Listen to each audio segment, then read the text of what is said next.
ناندیڑ میں 76ویں یوم جمہوریہ کی تقریب شاندار انداز میں منائی گئی۔ ریاستی وزیر و ناندیڑ ضلع کے سرپرست وزیر اتل ساوے نے وزیر آباد پولیس پریڈ گراؤنڈ پر قومی پرچم لہرایا۔ اس موقع پر انہوں نے ناندیڑ کی ترقی کے لیے پائیدار زراعت اور غیر روایتی توانائی کے منصوبوں کو مکمل طور پر فعال کرنے پر زور دیا۔ تقریب میں پولیس کی شاندار پریڈ، مختلف محکمہ جات کی جھانکیاں اور ثقافتی مظاہرے توجہ کا مرکز بنے رہے۔ پریڈ کی قیادت police deputy superintendent doctor Ashwini Jagtap نے کی، جبکہ مہمانان خصوصی نے پریڈ کا معائنہ بھی کیا۔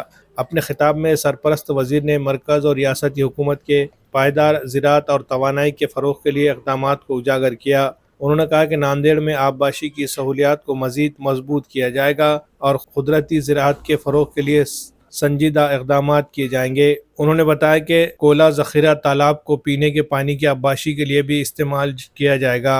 انہوں نے گزشتہ سال کے دوران کسانوں کو فصلوں کے نقصان کی تلافی کے لیے 812 کروڑ روپے کی امداد فراہم کرنے کا ذکر کیا اور مزید کہا کہ کسانوں کے لیے وزیر اعظم کسان یوجنا، فصل بیمہ یوجنا اور دیگر اسکیموں کا مؤثر نفاذ یقینی بنایا جائے گا۔ ریاستی وزیر نے کہا کہ ناندیڑ کو غیر روایتی توانائی کے میدان میں ایک اہم مرکز بنانے کی کوشش کی جائے گی، جس کے لیے ریاست اور مرکز کے تعاون سے بڑے منصوبے نافذ کیے جائیں گے۔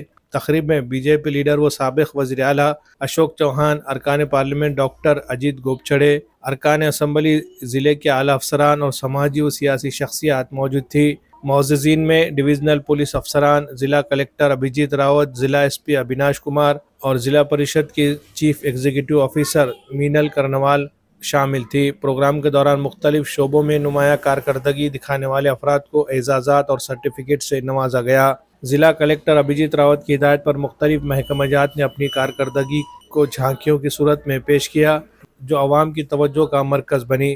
میونسپل انتظامیہ، محکمہ سماجی بہبود اور محکمہ کھیل کی جھانکیاں خاص طور پر متاثر کن رہی۔ وزیر اتل ساوے نے ناندیڑ کو نہ صرف تعلیمی میدان بلکہ کھیلوں میں بھی ترقی دینے کا عزم ظاہر کیا۔ انہوں نے کہا کہ ناندیڑ کو اسپورٹس ہب کے طور پر فروغ دینے کے لیے مزید سہولیات فراہم کی جائے گی تاکہ یہاں قومی اور بین الاقوامی سطح کے مقابلے منعقد کیے جا سکے۔ تقریب کے اختتام پر ریاستی وزیر نے ناندیڑ کے عوام، کسانوں اور طلباء کو حکومت کی جانب سے ہر ممکن مدد فراہم کرنے کا یقین دلایا اور پائیدار ترقی کے لیے اجتماعی کوششوں کی اہمیت پر زور دیا۔